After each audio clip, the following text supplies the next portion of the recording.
So Instagram has gotten into my mind and changed my behavior and even how I think. We live in this world where there's so much information, and yet we still keep seeking it, and consuming it. Once you understand how the machine works, you can decide to use the machine slightly differently. Marie Forleo is a leader. One of the top life coaches on the planet. Award-winning entrepreneur. She's an extraordinary woman. Marie Forleo. Ever wonder why we cannot seem to get enough? Why we keep eating even when we're full? Why we keep ordering random shit on Amazon even though we already have too much stuff? And why we keep rolling and scrolling through Instagram even though it makes us friggin' miserable? Why do we go for momentary pleasure in the short term when we know it's going to hurt us in the long run? And why do we keep repeating these counterproductive behaviors over and over and over again? Spoiler alert, it is not your fault. You're about to learn the shocking brain science at the root of your worst habits and how to rewire your brain to experience life in a much more fulfilling way. Michael Easter is a science journalist, professor, and best-selling author of The Comfort Crisis. His new book, Scarcity Brain, sent him around the world, all in search of answers to why we crave more and how to rewire our habits and our brains to use this ancient circuitry to our benefit. Let's dive in. You wrote, decades of research have found that many of our biggest problems, both at the personal and societal levels, come from our modern ability to easily fulfill our ancient desire for more. So let's start with this concept of a scarcity loop. You call it the serial killer of motivation. Tell us what the hell is a scarcity loop and how it evolved in our brains. So it's a 3-part behavior system that basically pushes us into quick repeat behaviors that can end up hurting us in the long run in the context of today. So I think you need some context to know how I discovered this. I live in Las Vegas. This is a town that is built on getting people to come in and just lose all ability to moderate and then leave town with their tail between their legs, right? Yes. Now, in Las Vegas, the craziest thing that I think you see is the slot machines. Yeah. Because people play them all day. They're everywhere. They're in like the gas stations, the bars, the restaurants, just everywhere. And so being a investigative journalist and someone who's interested in health, psychology, behavior, how it impacts us, I wanted to know, like, why the hell do people play these things? Because it doesn't make any sense, right? If you think about it, you're doing this behavior that you know is going to lose you money in the long run, but people play and play and play. And so long story short, in sort of chasing that question down, I end up at this casino lab in Las Vegas. So this is a real life casino, but it's used entirely for human behavior research, basically. I end up meeting with the slot machine designer there, and he tells me about this scarcity loop, which is the language that I'm using. And it's got these 3 parts. So it's got opportunity, it's got unpredictable rewards, and it's got quick repeatability. So opportunity, you have an opportunity to get something of value, right? In the case of the slot machine, it's money. 2, unpredictable rewards. You know, if you repeat the behavior, you'll get that something eventually, but you don't know how good it's going to be, and you don't know when you're going to get it. So with the slot machine, you play, the reels roll, and you're like, am I going to lose my money? Am I going to win $2? Am I going to win $2 million? And that would be, oh my God, that would be life-changing, right? There's just this crazy range of outcomes that can happen. And then 3, quick repeatability. You can play another game immediately. So with slot machines, people play an average of 16 games a minute, which is more than we blink. Now, what's important about this, and the reason I'm talking about slot machines, is this 3-part system that I just laid out. It's being put in a lot of other products too. So once it came up in the casino industry in the 80s, and they realized, wow, if you use that, you can get people to do this behavior over and over and over and make money from it, basically. A lot of other industries went, wow, look at the casino industry. What's up with that? And so then you start seeing it pop up in different tech products, different industries. So it's what makes social media work. It's what makes dating apps engaging. It's now being put in personal finance apps. So there's that app called Robinhood that leveraged a lot of techniques. The rise of sports gambling. So sports gambling, it really started taking off, 1, after legalization, but 2, when they increased the quick repeatability, and just all these different places in our life. Yeah. And I also heard you tell a great story too when you walked in on your wife watching some reality TV. Oh, yeah. Right? It's like there's still some of those aspects to it. Can you break that down for us? Because I have a dear friend who actually is obsessed with Housewives. And I was like, what the hell are you watching that shit for? But when I heard you talk about, you kind of popped in the living room, I was like, yep, not that I don't get sucked. I just don't get sucked into that show. I just get sucked into different shows. But right. yeah, so you walked in, you saw your wife watching reality TV. You're like, It's the unpredictability. So Yeah. unpredictability sucks not just humans in, but all animals in. But to answer the question about my now love of reality TV. So my wife has always been super into reality TV. Yeah. The gritty stuff. Yeah. I mean, the real gritty stuff that you don't like to tell people you watch, And so I'm, walking through the living room and she's watching, I can't remember what Real Housewives one it was. Like what group flavor it was. Yeah, Right. what flavor, what city. But I kind of stop and watch for a minute. And there's, of course, insane stuff happening, right? 1 minute, like they're all sitting around the table smiling. And the next it's like, they're just going at it, and you're like, oh my God, I can't look away. But I'm like, okay, I can't watch this. I can't spend my time this way. Next day, same thing happens where you're kind of watching and then all of a sudden they're going at it. And I just had to admit that like, I was very interested in this. Yeah. So I sit down on the couch and I immediately get sucked in. And you can argue that reality TV really works on that same system because you're getting this opportunity for entertainment to basically escape, get some sort of, thrill out of watching. And you don't know what's going to happen on any given episode of a reality TV show. So now my personal favorite, and I'll say this on the record, is Real Housewives of Salt Lake City. I love them. I love them all. And what I love about the show is when they go on these trips, again, you're like, they're going to Vegas. It's going to be good for a while. And it is going to go off the rails at some point. You just don't know when or how. You don't know when, and you don't know how far, and you don't know what's going to do it. So you're just sitting there waiting and waiting and waiting. And then, there goes the drink in the face. Right. It's on. Right. Right. And then you just can repeat and watch all the seasons. And then you find yourself like me, knowing all the characters' backstories and caring very deeply. Yeah, no, I know. My friend Laura. We might need to edit all of that out for my personal reasons. No, but it just to show, the reason I brought it up was just to illustrate like this notion of a scarcity loop and some of the mechanisms that you've outlined. It's everywhere. And so when we start to see it, I think that is where the real opportunity comes for us to start to perhaps reclaim a little bit of control. And the next question I wanted to ask you is, just this understanding. So you explain the scarcity loop, and the book is called Scarcity Brain. So can you help unpack what you would define as scarcity brain and how these two things interact? Yeah. So scarcity brain, I would just call it at the most simple. It's, this feeling that we can never get enough. Yeah. And when you look at the things that humans can't get enough of, it tends to be things that in the past would have probably given us a survival advantage as a species. So it tends to be food, stuff, information, status and influence, those sorts of things. Now, in the past, all those things were scarce and hard to find. Yeah.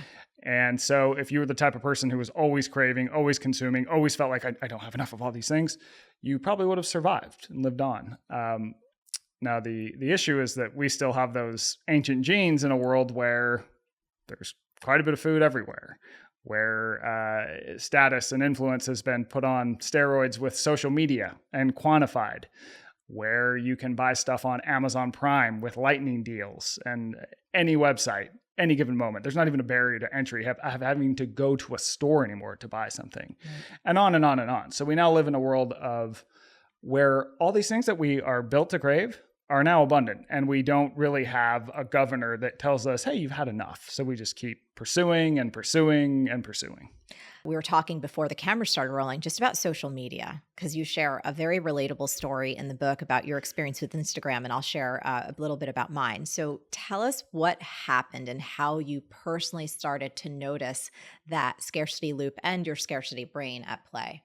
Okay, so a handful of years ago, I downloaded Instagram because, you download it and you're like, oh, this is a good way to share photos of myself with my friends and family. Was this pre-author days? This is pre-author days. Okay, cool. So it's pre-author days, and, you download it and you're like, okay, everyone that I actually know in person in the real world, Here's a photo of me at a concert with everyone. Here's, 29 million photos of my dogs type of thing. And I would also post things like photos of my runs, just random life stuff. Now, what ended up happening, and I'll use the runs as a great example, is that I start posting these photos of my runs, and I live out in the desert, and it's pretty epic scenery. I mean, it looks like an old Western movie. Yeah. And I noticed that these photos start getting more likes and followers, and they're not people I know, right? They're these random people. And I'm like, oh, wow. So all of a sudden, I'm like, that's what scores points on Instagram, is this sort of thing. And now the problem is that running in the desert, trail running, was my time to just zone out. It was like my moving meditation, right? This was my time to totally escape and just like let down and figure out my life.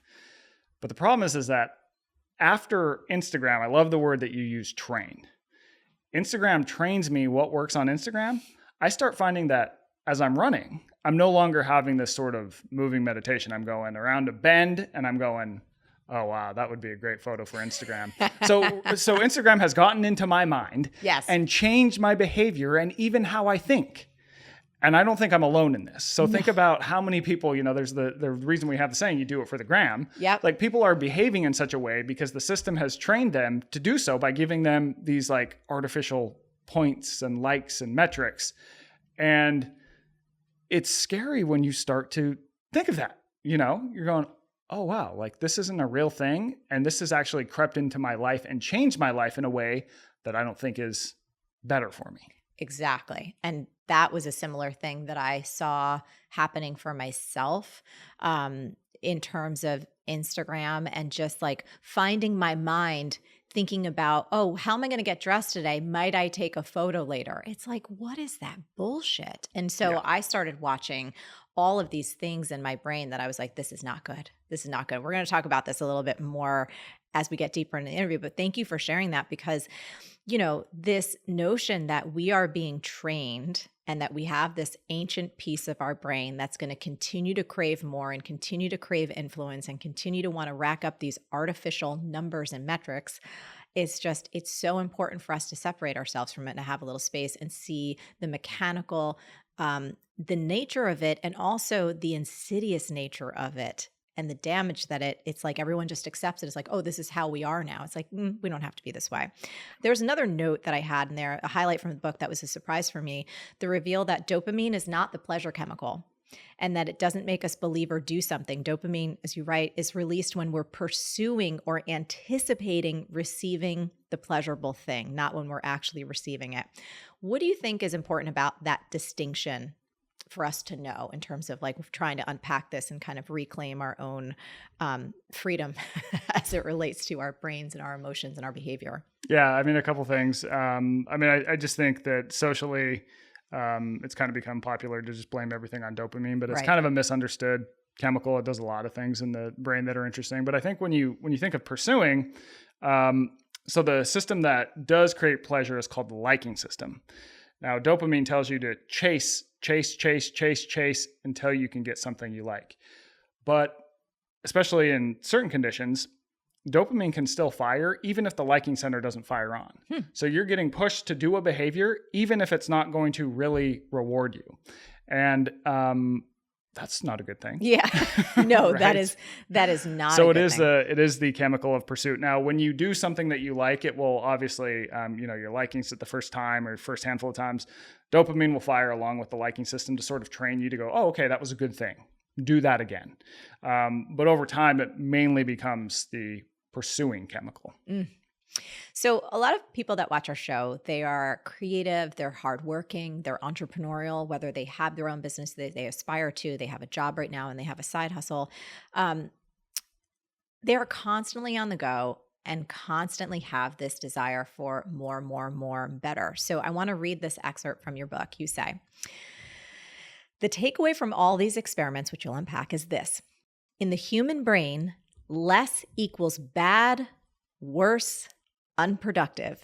More equals good, better, productive. Our scarcity brain defaults to more and rarely considers less. And when we do consider less, we often think it sucks. So I want to stop there. And there's more I wanted to read because I was just like, I can't tell you how many times in my career I've made the mistake of thinking more is better. And it's like, oh, we need to have more team members. We need to have more products. We need to have more offerings. We need to have more content. Do you know what I mean? Yeah. Having some type of comparative thing where I may have looked out on the landscape and said, oh, I'm behind. I should be doing X because all this stuff.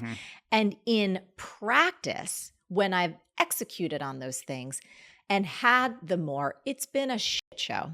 Do you know? And so I've learned, thankfully, how to keep at least testing for myself the inverse of going like, there's a mantra that I live by, simplify to amplify, because I've seen it work a lot of times that when I simplify something, I can actually amplify an outcome that's really important to me, whether it's joy or freedom or peacefulness or something like that.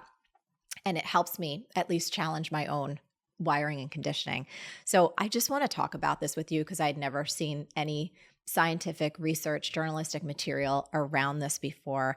What is it about us where it's like less f***ing sucks, or at least our brains equate that? So I would wonder if the times where you have been like, okay, I need to add. Yeah. What might have happened is that you might have been measuring something that fell into the scarcity loop. And when it stopped delivering or when it went flat, you go, what's going on? I got to do something. And then your default is to add to more. So for example, like you're watching the income track up. It's unpredictable. You're like, oh, it went up this much. Oh, it went up this much. And then when it started to go flat, you go, why the hell is the slot machine not working? We got to do something. And then your default is to add. So I'll tell you why the default is to add. So this study, it started really in a great, just amazing way. There's this guy whose name is Leidy Klotz, and he's one of the best engineering professors in the country, basically, long story short. And he is sitting down with his son, who is 3 years old. The kid's name is Ezra, and they are playing with Legos. Now they're building this bridge, and they've got this bridge, and it's at a weird angle because one of the pillars is tall and one of the pillars is short. So it's at this crazy angle. And so they're going to fix it, right? Now the Mr. PhD, smarty pants engineer goes, I know how we can fix this. And he turns around and he starts going through the bucket of Legos to find more Legos to prop the bridge up. And he turns around, he's got the Legos, and his son has done something pretty awesome. And that's that he has fixed the bridge. He did it by removing some of the blocks. So now if you think about it, he goes, I didn't even think of that, one. And two, it was the better solution because now we have more Legos to use to do an entire city, right? And it's also more stable because it's not as high off the ground. And he's like, wow, I just got out-engineered by a 3-year-old. And he goes, I wonder if other people are like this too, right? I mean, my brain just immediately defaulted to this adding thing. So he starts taking the bridge around. He works at University of Virginia. He starts taking it around the engineering department. And he will pull it out, and it's like wonkily shaped. And he says, puts Legos on the table, and he tells his colleagues, he tells students, and he goes, hey, would you fix this? Every single person fixed it by adding Legos to the bridge. So after he's got that, he goes, okay, this is a thing. You know, I'm not an idiot. All of us got bested by this 3-year-old, right? He decides he's going to set up a bunch of studies, sets up 8 different studies. One of them, the participants had to stabilize a Lego bridge, as you might expect. There was another one where they had to make a mini golf course hole better. And the hole was already just jam-packed with like features, like crap, right? Basically, long story short is in that all 8 of these experiments, taking away, subtracting was the right answer to improve the problem every single time. And in some of the experiments, he even told people, like, I want you to know that you can take items away to solve this problem. Some of them he would even charge people if they added things, right? All 8 of these, every participant would try and solve the problem by adding elements. So they would add Legos to solve the problem with the mini golf hole. They added all sorts of crap to the hole. So it's like this hoarder hole, right? Every single experiment. And so his takeaway, it's like I wrote in the book, is that humans are sort of wired to add resources, to do more, to just keep doing and doing and doing and adding and adding and adding. Now, it would be one thing if people were looking at their problems and going, okay, maybe I'll add, but maybe I could subtract, right? If we were weighing both options and we decided to add, fine. But the point is that most people are just going to default to adding, and they're not even going to consider subtraction. And subtraction is often the best solution, and we just completely overlook it. And that probably goes back to what I was talking about in the beginning, is that for all of time, if you were a human evolving in this rough and tumble landscape where you didn't have enough, made sense to add. Yep. Never made sense to subtract. Yep. Never until about 150 years ago, to take food as an example, has it made sense to try to eat less. Now we literally have a country full of people being like, God, I need to figure out how to eat less. I thought it was such a cool insight too. One of the other experts that you spoke to kind of laid out the fact that, wow, we are paying more money for food, like diet food, and then also paying more money for supplements and to lose weight. It was like we're paying more for less. It was so twisted, but so obvious when he laid it out. I don't know if you can even articulate it. You probably can articulate it much better than I did, but it was like this thing, like, what are we doing? And all of us are so blind to it. Yeah. I mean, one thing that was interesting about food as I was reporting this is that our modern food totally falls into that scarcity loop. Yeah. So there's a guy who's with the food industry, basically. He's an executive, and he basically said that to make a snack food sell a lot, it's got to have, he put it this way, it's got to have 3 V's. It's got to have value, it's got to have variety, and it's got to have velocity. So value, it's relatively cheap. Opportunity, it's got to have variety. Unpredictable rewards, it's got to have all these different flavors. There's got to be a lot of different choices of flavors. So you go to the grocery store and you go to the potato or cereal aisle is a great one. Yeah. There is an entire aisle devoted to cereals. There's all these different flavors, right? Like you can just try them all. And then velocity, and this is the most important one, is it's got to be quick to eat. So when scientists will literally lock people in labs and give them diets that are either really processed or pretty much unprocessed, the people on the processed diet end up eating about 500 more calories a day. And that's simply because junk food, really processed food, is so much quicker to eat. Like you eat a bunch and it takes a while to feel full, but you've already eaten more than you really needed. Whereas with natural food, it tends to just take up more room in your stomach, frankly. Yeah. And you get better signaling cues from hunger. Absolutely. It takes longer to chew and longer to chew. Everything. This understanding of scarcity brain and the scarcity loop, has it given you a better understanding of your own behaviors on your journey? Oh yeah, for sure. Yeah. Yeah. I think, so in the book I talk about things that can help you get out of it. Yeah. And I think the first thing is just being aware of it. Yeah. Because when you become aware of and observe a behavior, it tends to change. This is what's called the Hawthorne effect. And so for me, it's like if I go onto, say, Instagram and I find myself scrolling, I can go, oh, that's why I'm doing this. Like I'm just more aware of what's happening. Yes. Once you understand how the machine works, you can decide to use the machine slightly differently. Yeah. Right. And I think too, if, one of the messages that I want people to get from this book is if you have these behaviors that fall into this loop, which I argue a lot of modern bad behaviors do, it's not your fault because it's just your ancient brain doing this thing that it evolved to do. But it is your problem to fix. Yes. Let's talk about that. I want to talk about numbers and gamification. We hear a lot about how, let's gamify this. It can boost people's motivation. It can help us build these habits. But your research shows a more troubling side.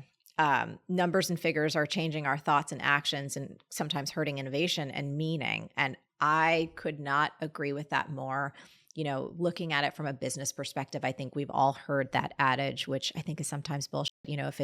If you can't measure it, you can't manage it. And it just has us quantifying everything and looking at the metrics of everything and missing so many important nuanced aspects of business and life and the things that really matter to us. And so I was like, when I was reading the chapter about numbers and gamification, I wanted to do cartwheels around the room because it was like, of course. So I'm wondering if there's anything else you want to say about that. And we'll talk about Instagram. I know for me, one of the things I was so friggin' happy that they did, Michael, was when they gave us, the users, what other industry besides the drug industry calls its customers users, which we are, the ability to turn off seeing numbers.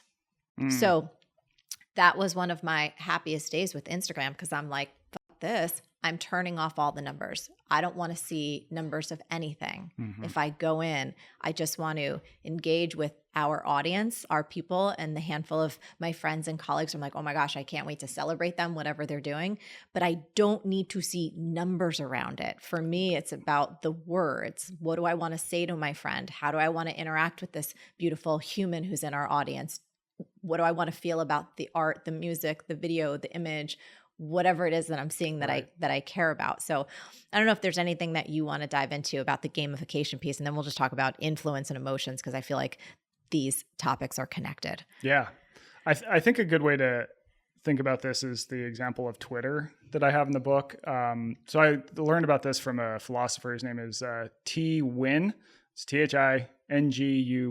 I'm probably pronouncing the last name slightly wrong. He's this philosopher. His job is to think really deep thoughts. And he gets on Twitter and he starts using it like everyone else, kind of like I used Instagram. And one day he has a tweet go viral. And when that happens, he's like, oh my God, that was amazing. Because he could watch the likes just roll in and the retweets, and he's looking at it, right? It's the scarcity loop. It's this unpredictable reward game. And then the problem is that, this guy's job is to think deeply, like all day. And what he found is that once he had that rush of likes and retweets on Twitter, he started to find that when he would start to have an interesting idea, instead of going really deep down the rabbit hole, like he naturally had to as a philosopher, he would start to think of, okay, well, how can I put this in 140 characters to get as many likes and retweets as I can? And that is totally not what his job is, right? So if you think of Twitter or, the whatever it is, X now. Yeah. Yeah, the platform formerly known as Twitter. Yep. It's like Prince, the artist formerly known as Prince, Yeah. all the people. Yeah. It pitches itself as a forum for discussion. So then you go, okay, well, what's the goals of a discussion? What are they? And the answer is that there's a lot of them. It's to be understood. It's to understand people. It's to empathize. It's to commiserate. It's to get to know. Like there's a million different things that can come out of a discussion.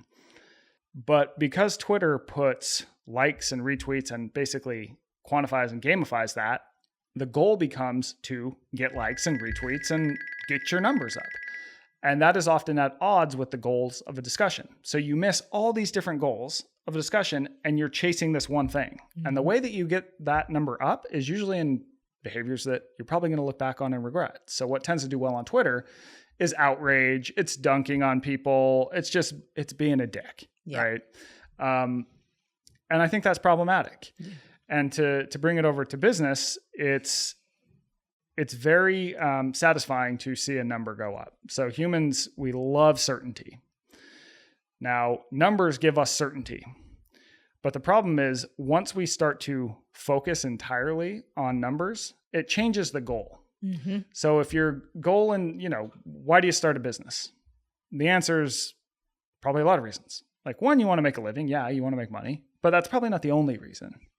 You want to help people. You want to serve your community. You're a bakery. I want to make the best damn bread in wherever you're located. And those things are much harder to measure. They are much harder to measure. But when you think of something like how much money we're making, that's easy to measure. Mm-hmm. And oftentimes what happens, because that is easy to measure, the goal shifts to that. And you go, oh, we just need to get that number up because I can feel certain I'm doing the right thing if that number rises. But when you do that, you might miss out on all these other important things. Let's take my stupid bread example. Well, you could make that number go up if you maybe use different flour. Maybe you didn't bake the bread as long. You didn't use as much energy. And then in turn, you've missed out on that goal, right? Now that's a silly example, but I think it stands for something larger that when we focus entirely on a number, we often lose all these more interesting, more complex, richer goals that we're after. And so I'm not saying that don't quantify anything. Of course you need to, mm-hmm. but you need to always keep in mind that that is just one way of thinking about what your goals are. I want to talk about influence emotions and how our scarcity brains crave influence. So what is it about this ancient circuitry that makes us care so deeply about what other people think of us? Yeah. And I also found it fascinating too that you note that our drive for influence creates anxiety, because I'm sure you've seen this as a journalist. It's like, I just remember as a kid and even as a young adult, never hearing so much about anxiety and how anxious people were. And I'm sure a portion of that is, and this is a good thing, is that we all now feel a lot more comfortable being able to talk about mental health issues. So that's awesome on the plus side. But I was like, there's something else here that I think is different, because I don't know if people were as anxious. I grew up in the 80s and it was like, things felt different. Yeah. So curious to your perspective. I agree. Now, the reason that we all evolved to basically crave status and influence. And the reason for that is that for pretty much all of time, if you had more influence over other people, if you had more status, it would give you a survival advantage. So it probably got you out of crappy menial labor, probably kept you off the front lines of battle, would have gotten you more food, probably would have gotten you more mates so you could spread your DNA. And that served us for all of time and kept us alive. Now, I'm not saying it doesn't serve us today, but the issue I think today is that we've put it at scale, especially in the form of social media. And so we still have this drive to be liked and be the high status influence person, right? But we've put it on this playing field where there's like 1 billion people on these platforms. And I think it can end up backfiring on us in many ways, because it's always just this constant chase. Now, humans probably evolved in groups that were no bigger than 150 people. So you kind of knew where you were in the hierarchy, yeah, but you also couldn't quantify it entirely, right? And now it's like you can put a number on that and that can stress you out. And we also have far more interactions with people in this social world that I think can stress us out, because human interaction tends to be one of the more stressful things that ever happens to us, right?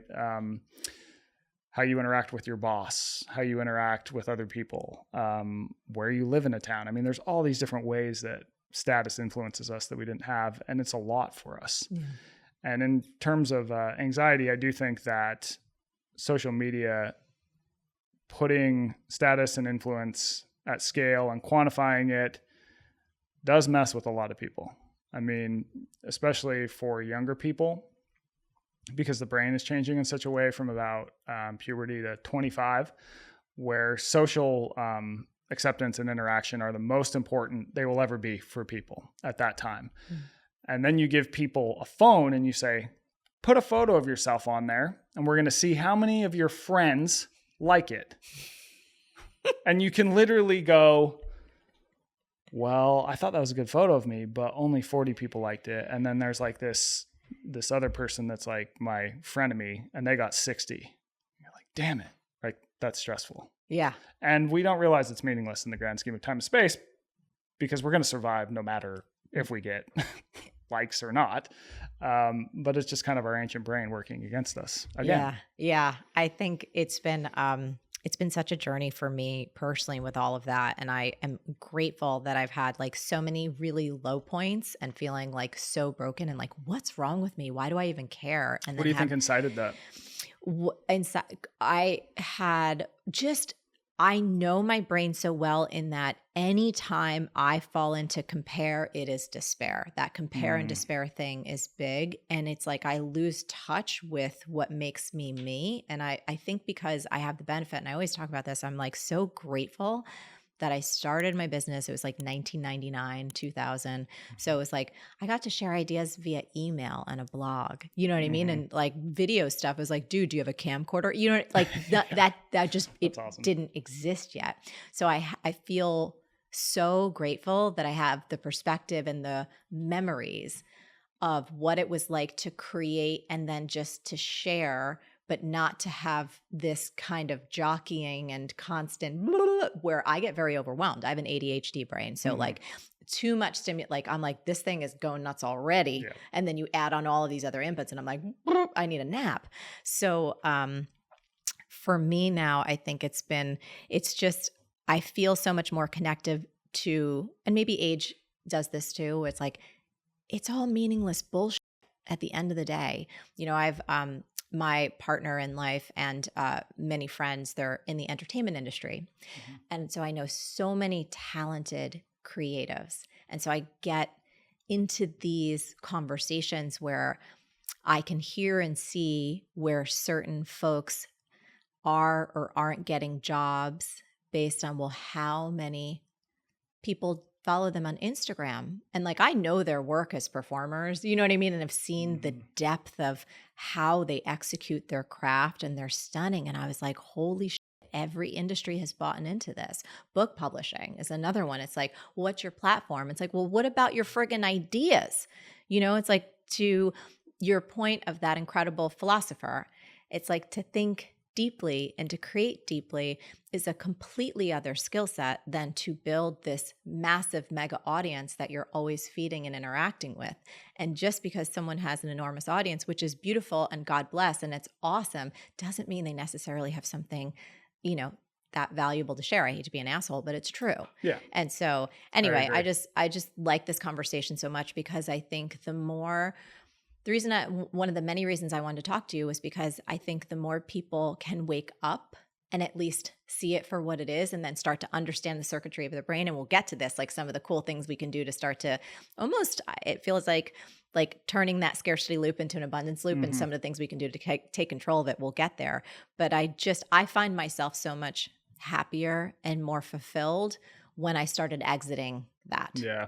Yeah. It's really interesting, especially on the creativity front, because I think when you look at some of the best creative works of all time, it's usually a person who spent a lot of time alone. Yeah. They went out and, you know, whether it's, you know, they go to a cabin for a couple months and they write, whatever it might be. They needed this time to only focus on that one thing and not have noise. And the idea that you have to perform for a machine every day, you know, whatever amount of times a day, that I think interrupts that necessary, real long stretches of deep thought that are required to do good projects. And that's definitely something I worry about too. Yeah. You know, and so maybe there's a case for, I understand that, you know, some businesses need to be on it, but maybe there's a case for, all right, we're taking a 1 month break every now and then. And we're going to really dedicate ourselves to this one big project, because I do think it'll come out better if you have that just long time of only grappling with that. Yeah. I think as creatives too, it's become, again, and I love having this perspective, it's like everyone feels like they need to be a media company.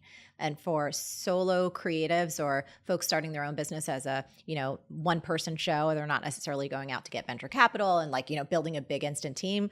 You know, they also be like, Marie, how the hell am I supposed to do this? How am I going to be on the TikTok and the Instagram and the YouTube and the podcast and then actually work with clients or work with customers or bake the bread? You know what I mean? Figure out, bake the bread. So speaking of food, which I love, you know, we no longer have to forage for food like our ancestors did. Food's everywhere. But of course, as we know, so much of what we eat is making us sick. I loved that you went to the Bolivian Amazon. Tell us a little bit about what you discovered there and how it relates to Scarcity Brain. Yeah. So I think the first thing you need to know is that statistically, heart disease is what kills people. Yeah. Kills 50% of Americans, and it's increasingly killing people at younger ages. So I think that, I can't remember the exact stat off the top of my head, but I think it's over 50% of women over 20 have some indication of heart disease right now. Now, okay, we've just laid out that heart disease is probably what's going to kill you. But then when you look at what people actually worry about and Google Trends and what the media most covers, heart disease is like not even on the Doesn't list. even make the list. Like no one talks about it. In the book, I describe it as people mostly worry about cancer and they worry about violence. And those two things statistically are much lower than heart disease. So I describe it as playing Russian roulette and realizing you got a mole on your trigger finger and going, oh no, what about that mole though, you know? So I'd kind of been thinking about this. And what I really started thinking about heart disease was when I learned those statistics, that it's the big killer that no one cares about. And then I come across this study, and it found the group of people with the healthiest hearts ever recorded by science is this group called the Chamane tribe, and they're in the Bolivian Amazon. Now, I'm an investigative journalist, so I go places. So I get on a damn plane and I fly to La Paz, and it was pretty funny because I was supposed to fly to La Paz, which is the highest altitude airport, international airport in the world. And then I was supposed to take this tiny little pack of gum plane down into the jungle. And the day before I get there, my sort of handler fixer calls me and they're like, we got bad news. The plane company, they went under. They're out of business. I'm like, all right. They're like, you're going to have to drive there. with the driver. I'm like, okay, no problem. Now the flight was supposed to be a half an hour. This lady's like, yeah, so the drive is 12 hours. I'm like, what? Oh my God. And it's down these crazy cliff roads, and the driver is just blasting cumbia the whole time. So 12 hours of just like rocky roads and boom, chicka, boom, boom, boom, chicka, boom, like just blasting. That's a party, man. Yeah. That's a party. And then from there, I take this canoe up into the jungle. It's like this 6-hour canoe ride. And we get there, walk into the jungle, and like there the tribe is. Right. And the first thing we do is they welcome me with a meal. And so I'm there to figure out, why are they so healthy? And it goes back to what they eat, it turns out. So what they eat is interesting because at some point in a given day, it's going to offend some diet that we've created over the last 40 years. Like it's not vegan, it's not paleo, it's not low fat, it's not low carb, it's not insert any diet you've heard of. But the one commonality all the food has is that it has just one ingredient. So they eat mostly like rice and potatoes and plantains, but they also eat red meat, they eat fish, they'll even eat sugar, but the difference is that they have to hike into the jungle and cut down the sugar cane and then like process it themselves, which, all right, they're not going to eat that much and they've just worked it off. They'll even eat chocolate. So it's really just that it has one ingredient. Now, when we sit down to eat, I will tell you that you're probably picturing like me in this amazing jungle, and the jungle was amazing with this like, locally made sourced food that's like something that you get in Brooklyn. Like, hell no, this food was terrible tasting. Like, I'm not going to lie. The plantains, totally fine. The rice, like, it's just the really bland rice, like every restaurant is like dumping in butter and salt. But the chicken was like terrible, because in the US we breed our chickens to be like really plump, and they're usually like 10 pounds. Like a wild chicken is like 3 pounds, and it's really stringy. So the food is not good. But what the takeaway is for the average person is not to eat terrible chicken and, terrible food. But what it is that, when we start to really process our food, like we start running all these schemes to feed a wide group of people, and that in turn requires a lot of ultra processing. And now the average American eats 60% ultra processed food. That seems to lead us to overeat, because it goes back to that scarcity loop that I mentioned, right? Our food is everywhere, and we evolved to eat more food when we had the opportunity. We've got all these unpredictable, amazing flavors on every corner. I mean, we're in New York right now. It's like, God, this is the best food city in the world. And we can eat it quicker. So when you hyper-process a food, people naturally just eat it much faster. And they don't have that, right? It's all just single ingredient. It's not, every meal is not an explosion of sugar, salt, and fat. But that seems to lead them to not overeat. And in turn, they don't seem to get a lot of the diseases that kill us. So I think the takeaway for the average person is, how can I find ways to remove that food scarcity loop? And I'm not saying like, don't ever eat processed food again. Mm-hmm. I am saying that find as many meals as you can throughout the day that rely on sort of one ingredient foods. So something like oatmeal and eggs for breakfast. For lunch, it might be like rice and some meat and some vegetables. And then, by the end of the day, you're like, okay, I've eaten pretty well today. Now I can maybe have a couple things that are good. So. Yeah. So you did it too. You ate that way. Was it for a month after you came back? Yeah, it was for a month. Yeah. And did you feel any challenge is good? I love giving myself like little challenges, whether it's for a week or 30 days or something like that. But did you notice, were there any foods that you were, I use the word addicted very lightly, like kind of favorite foods that you would go through in a scarcity loop that started to fall away? Reese's Puffs. Oh, yeah. Oh, yeah. Cool. That one's the one that fell away. That's my jam. But I did notice, so two things I really love is Reese's Puff cereal and diet soda. Uh-huh. And I did notice that after the month, when I went back to and had my first Reese's Puff, I was like, oh my God, this is so unbelievably sweet. Just because I was so adapted to how sweet that food was. Yes. That when I went off it and then returned to it, it was just like shocking. A smack in the face. It was shocking. And so really my takeaway is that it did change a lot of the meals and how I think about food. And I think it in a good way. Yeah. I want to talk about possessions. This was a fun one. You're right. We have so much shit that we have an entire industrial complex designed to help us manage all our shit. There are now more storage facilities in the US, this shocked me, than McDonald's, Burger King, Starbucks, and Walmart's combined. So obviously we know that minimalism is like a trend so much, but you suggest a different approach. And I thought Laura Zara's story was so fascinating. So maybe we can talk about that experience and kind of that takeaway as it regards to our possessions. And then you got a good tactic too, which I'll remind you of in a few minutes.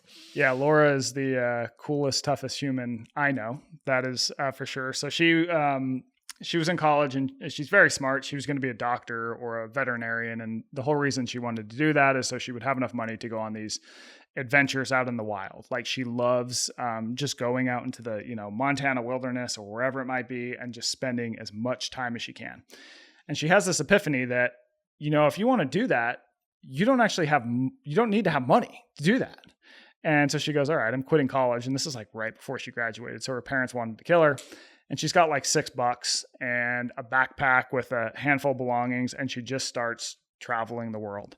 And so now she still spends months on end out in the middle of nowhere. But I would say that she might sound weird, but she's probably like the most normal person I've ever met. Just like very sane, very centered. And so I spent some time with her in Montana. And I think what I learned from her is that not only do you not need as much as you think, but also that by coming up with creative ways to use what you already have, that can be extremely rewarding. So she talked about these times where, she wouldn't have any money left and she'd be in some weird place and she would need a shelter. And she's like, yeah, one time I was, can't remember where she was, but she's like, I came upon this like big piece of Tyvek and I used it as a tent for like 3 years. And that is the best tent I've ever had. It's my favorite tent. I just miss that tent. And she's like, oh God, like she got so much reward from that. Yeah. And so this might sound like a, sort of quirky person rambling, but there's actually research on this that people get much more reward from possessions that they use creatively. Like if you can solve a problem creatively, that gives us more internal rewards than going out and buying whatever specialized thing is out there on Amazon Prime right now for the specific problem you have. And I'm sure we've all had this, like you go into like the Container Store and there's just like a million items where you're like, wow, I didn't know that was a problem. But I need it. And but I might need it. Exactly. Yeah. Well, I love this gear, not stuff, right? Gear, not stuff. This notion of, is it something that I'm going to utilize and I'm going to use to produce or create or make things or enjoy things or function in my daily life rather than just a bunch of crap that loads around? It's funny. So I've lived in New York probably, close to 30 years now. And I don't have a very big apartment. My partner and I have lived there for a long time. And I kind of love it for that reason, because we cannot hang on to a lot of stuff. And I often laugh, I'm like, where the hell's all this shit come from? And based on what I do, people send me a lot of stuff. And even like there was like some DM, it's like, oh, people want to, I'm like, tell them no, I don't want it. I just don't want any more stuff. And I have to like, it's just a friggin' epidemic. But gear, not stuff is a really great mantra. And I love, there's the tactic, the 60-second, I called it the 60-second rule that you have. You want to share about that? Yeah. So it's if you're trying to make a decision on whether you should buy something or even throw something away, make the decision in 60 seconds. If you go longer than that, it tends to be that people start to rationalize why they should buy something, why they should hang on to something. And I will say that one thing that was interesting for me in reporting this chapter is I talked to this psychologist at the University of Michigan, and she studies people who buy a lot of stuff, but then people who are really obsessed with like minimalism and organizing. And she told me that basically it's all for the same purpose. It gives people a sense of control and a sense that they're doing the right thing. And like it's a stress response effectively. And I had never really thought about that because I definitely acquire stuff. And I know that it is because I'll be like stressed about work and I'll be like, oh, maybe if I just buy this thing, like that'll fix my problems. But my wife is complete opposite. The house is like a museum, except for my office. And when I was telling her about this conversation, she's like, oh my God. Yeah, the reason I like to keep the house so clean is that I get stressed out and I feel like I can control everything if everything is perfect. That's how I felt so wonderfully seen in that part. So I get it. I think there's actually, and this doesn't necessarily have to be a gender thing, but I have so many female friends that have reported the same thing and have said, and Josh and I talk about this, and I'm like, clutter stresses me out even more. And when it's clear and everything is in its place, like there is a sense of peace and calm, but it comes because I like to feel in control of something, when everything else feels out of control. We were laughing as we were driving around, and it was like, we're like, life really comes down to like 4 things. It's like feel good, feel bad, get rid of shit. That's like what like, it's like this quadrant, like we're going to the grocery store to get shit. And some of the shit that we get is going to make us feel good. And then we're going to feel bad for whatever reason. Then we're going to get rid of shit. And we seem to just keep going around. That's great. Cycle. It was so funny. Yeah, I think it's becoming aware of that cycle, because I think what tends to happen is people buy and buy and buy because that's our natural tendency. Yeah. And then you go, oh my God, I have so much shit. Like I need to get rid of them shit. People purge it all. And then they start to slowly buy and buy and buy. And they never question that this is a larger cycle. Correct. And so how do we start to unravel the cycle? And so to me, it's more, instead of throwing away everything you have, okay, how can we use what we do have better and just stop buying and realize the underlying reasons that you do buy? Yes. So one more thing before we get to some of the tactics for flipping it to an abundance loop. This was the other thing I really responded to, information overload. We were talking a little bit about that. My brain, like sometimes I just feel so incredibly oversaturated with everything. And, people that I really respect and admire, like, Marie, did you see X, Y, and Z? I'm like, dude, no. Like, I don't listen to podcasts. There's so many things that I don't do because I literally find as I get older, I need more and more spaciousness to feel at peace. And I'm fine with missing out. I guess it's called JOMO now, right? The joy of missing out rather than FOMO. So you shared that in one day, we're now exposed to more information than a person in the 15th century encountered in their entire lifetime. I'm going to say that again. In one day, we're now exposed to more information than a person in the 15th century encountered in their entire lifetime. And I love this notion that part of, at least how I interpreted it, was there are so many specialized experts. And I can even find my own brain going like, well, who the hell am I supposed to listen to? Because there's so many people telling me what I should be doing. And this is the newest research about X, Y, and Z. And if you don't listen, it's just like, it's just, I start to go numb and go like, I can't keep up. So let's talk about just all of this information, what it's doing to us, how it interacts with our scarcity brain, and if there's anything we can do to start to circumnavigate that. Yeah. Information is another thing that would have given us a survival advantage in the past. And so we still crave it. Yeah. Now, the difference is that the information that we were going for in the past was pretty straightforward. You either found some food or you didn't. You made some kids and you kept them alive or you didn't. You had shelter or you didn't, right? But it always did improve our lives, like knowing that. We still have this drive to get more information. So this one Harvard researcher called us informivores. So just like carnivores like to eat meat, humans are informivores, that we just consume information. But the difference today is that, to your point that you pointed out, is that we live in this world where there's so much information, and yet we still keep seeking it, and consuming it, right? And because we're wired to. It's our brain. It's like if you have a question where there's an uncertainty, you just want to seek and seek and seek. So think about like the last time you maybe had a pain in your side, right? You go, pain inside. Yes. WebMD. Here's like 5 different things it could be. Maybe I pulled the muscle when I was working out. Maybe I just ate something weird. Or stage 4 cancer. That is it. Yes. Stage 4 cancer, and so you just keep seeking and seeking and seeking, and it stresses people out. Now that's an extreme example, but that gets put at scale all the time, every single day. And I think even though we have more information, I don't think that we necessarily have more understanding in day-to-day life necessarily. So one way that I think of handling this, and I'll give you a quote and a weird story, is that when I was back in the day when I was an intern at Esquire magazine, I had this assignment to figure out how much money the Pope makes. So that's my assignment. So what I did is I did some internet searching, whatever. I come up with this figure. I'm like, okay, here's how much money the Pope makes. I turn in the thing, and my editor like calls me into this big conference room, and sits me down and he just goes, no. If you want to know how much money the Pope makes, you call the fucking Vatican.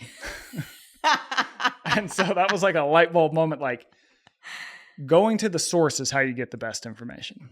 So one thing that I've kind of been thinking about is this idea of slow information. Like if you really want to know something, put in the extra amount of effort to really figure out what it is. If you want to know something about someone, ask them. If you want to know a scientific finding, read the study. If you don't know how to read a study, there's plenty of resources out there that will tell you how to read a study. Only then can you really sort of start to get to the bottom of these things. But I think that we do live in a world where, it's boom, headline, and then you like start to read the whole story and you're going like, I don't even know if that should be the headline on that. Right. And then if you read the study that the story was about, you're like, I don't even know if that's what the story should have been about. Right. And so this can be definitely confusing and it is hard to navigate. And it is also kind of falls into that 60-second rule in the sense that like, you got to pick your battles. You can't investigate. You can't call the fucking Vatican every time you got a question in your mind, or you'll go crazy. Right.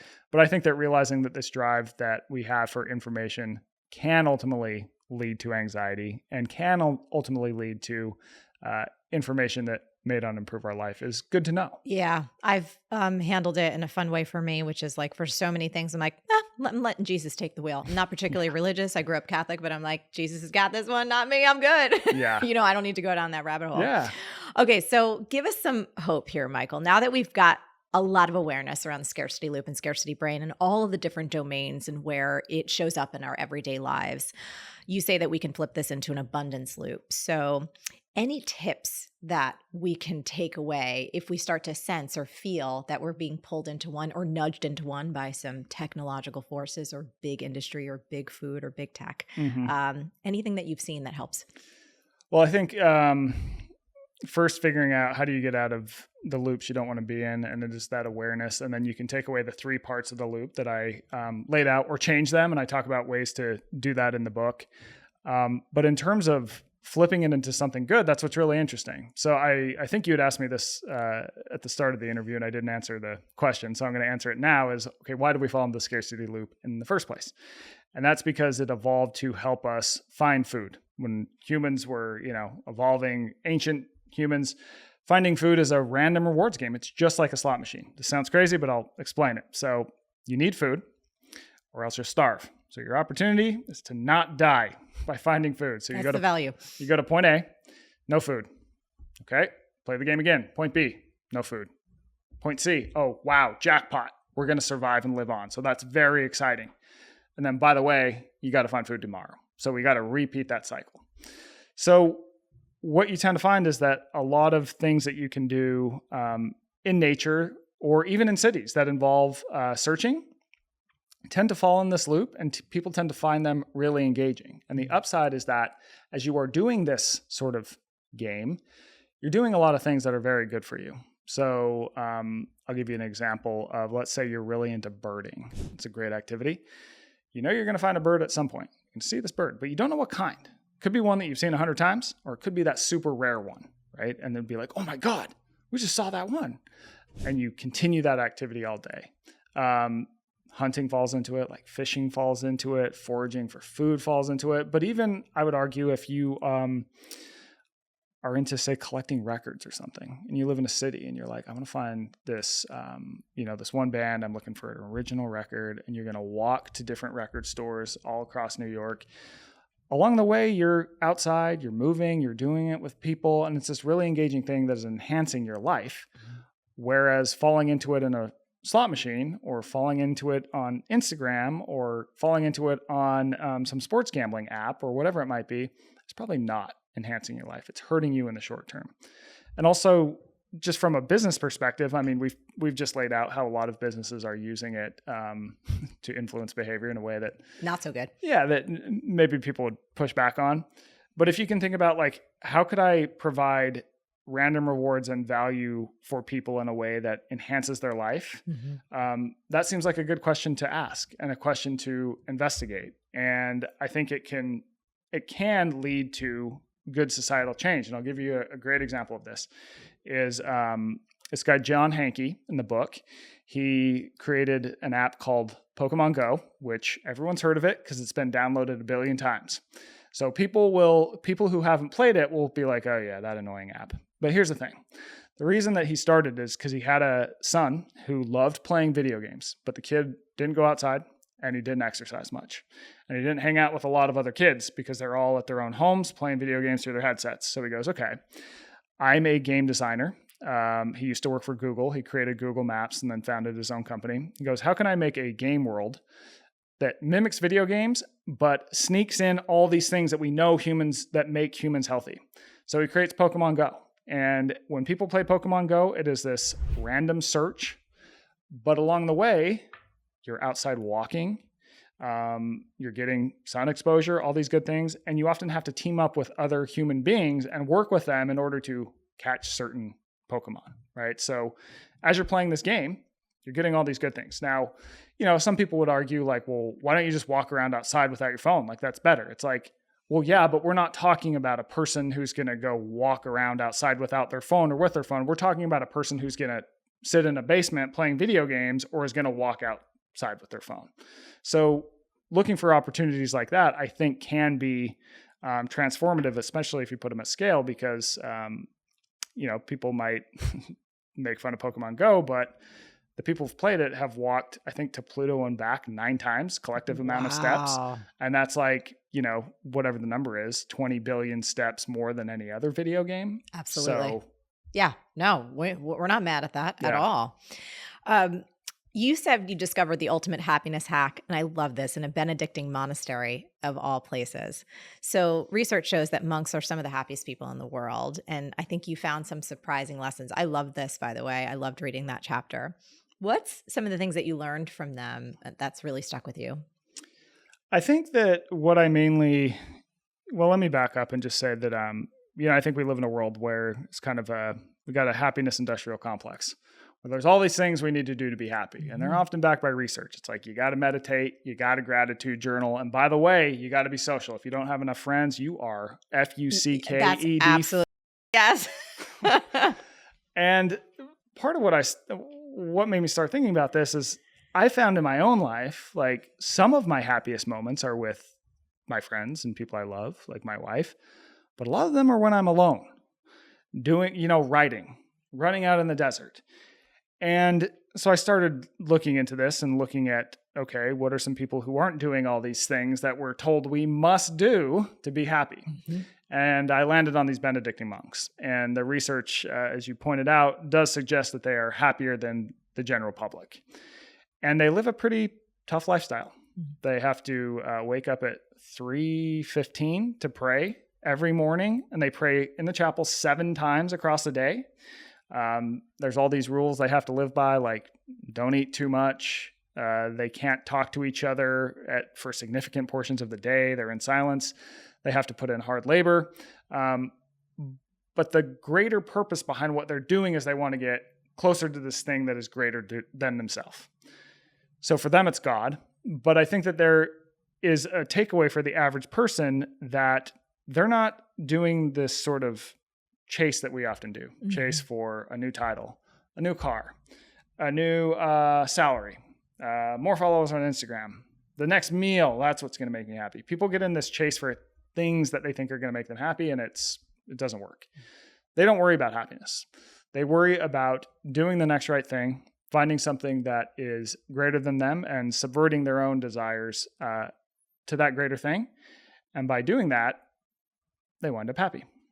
So probably one of the worst ways that you can be happy is to try to be happy, right? You just got to do the next right thing. And usually that comes from helping others, time with people you love, of course, but not always. There's a lot of them that are totally alone out in the woods, and they're some of the happiest people. And you see this in all our ancient religious texts. Like when people need to figure out their they go out and they spend time alone and they learn something about themselves. And yes, it is hard, but they come back and they're a better member of society, and they are happier because they've had to go through hardship to get something greater. And I think that is a story too that runs throughout the book, is that, humans don't grow and get better and become happier through doing the next easy thing. Changing usually is tough, and you have to accept that and even embrace that. But on the other side of that short-term discomfort is usually a long-term benefit. Yeah, that kind of takes me back to your first book, Comfort Crisis, which I love, which if y'all haven't read that one, you need to get that one too. It was really something, I found it so refreshing because in my own life as well, times in solitude and times by myself can be really, really, really fulfilling. And so I don't think that we talk about that enough. And it's important too, because we're all wired so differently. And so many of us get recharged by having that alone time. Yeah. And being able to go like, oh, well, that is a real source of happiness as well. And it's like, you don't have to choose one thing or force yourself to be a particular way or follow the prescription every single day of what's supposed to make you happy to get there. Totally. It's like, absolutely not. Michael, you're a joy. If there was one thing that you wanted someone to really understand about this book, about their brain, about their ability to rewire their own habits, what would you want to leave people with? I would want to leave people with that if you feel like you're stuck or you want to enhance your life, I will tell you that there's a lot of paths to get there. Usually they're not always going to be easy, but there are a lot of options for people. And so part of the reason in my books that I don't lay out, like, here is my 5-step simple plan for great success, is because the reality is that would work for maybe 10% of people, and 90% would be like, well, that didn't work for me.